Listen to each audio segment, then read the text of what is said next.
Hvilke funktioner har en vagt? Vagtens funktioner, det er brand, kriminalitet, miljø, teknik og teknikovervågning, energitab, vandskade og service. Men når vi er ude på nogle pladser og sådan noget, så er vores største funktion, det er faktisk overvågning og så rapportering til politiet, hvis der skulle ske noget. Men det er vores primære funktioner. Men vi skal jo sørge for hele tiden, hvis vi er nogle steder, at hvis der er skurvogne for eksempel, så skal vi sørge for, når folk er gået hjem, at der ikke kommer noget, at der ikke står noget lys tændt, eller vandet løber, eller der står noget kaffemaskine tændt, fordi der også kan ske ting og sager, samtidig med, at der er stor sandsynlighed for, at der står noget kaffe på en eller anden maskine, og hvis det står bare brænder, så kan det springe. Så vi skal hele tiden være opmærksom på, hvad ting og sager der er. Okay. Hvorfor er det vigtigt at have vagter og overvågning? Det er vigtigt. Vagter synes jeg er rigtig godt, fordi at de er ligesom politiets andet øje. For der sker mange ting og sager.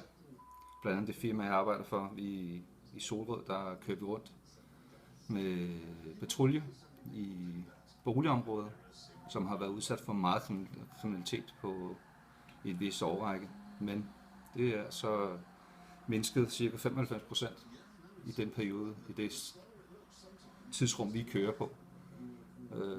Fordi vi kører og kontrollerer, om det er de rigtige biler, der holder, eller om der er tegn på indbrud og sådan noget. Så derfor synes jeg, det er rigtig godt for politiet også, at vi vagter, vi er der. Fordi hvis vi ikke var der, så ville der være meget mere indbrud, også på byggepladser og også i butikker, for den sags skyld, når vi står og kontrollerer, også når de kører ud af porte og sådan noget. Så derfor. Synes du, der er for meget overvågning og brug af vagter i Danmark? Nej, jeg synes faktisk, at der er for lidt. Især overvågning. Jeg synes, der bliver meget mere overvågning, især også på veje. Fordi der sker mange ting, hvor at vidneforklaringer, de er meget modsat af hinanden.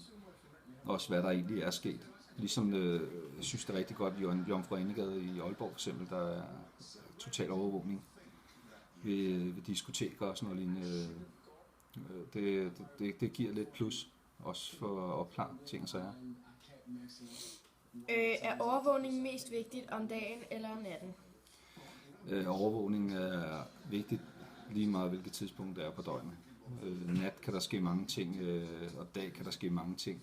Men om natten, der er der, hvis det er på steder, på store pladser og sådan noget lignende, der er tyvene mere til at komme ind. Så synes jeg, at det er godt at have vagter eller overvågning. Især vagter om natten, og om dagen, der synes jeg, det er godt at have overvågning, især på kamera også. Fordi om dagen, der sker der mange indbrud i huse. Men hvis sådan noget Villavej for eksempel havde overvågning, så tror jeg heller ikke, det vil ske så meget igen, som det gør i dag. Føler du, at det har en stor virkning, at der er vagter og overvågning? Ja, helt sikkert.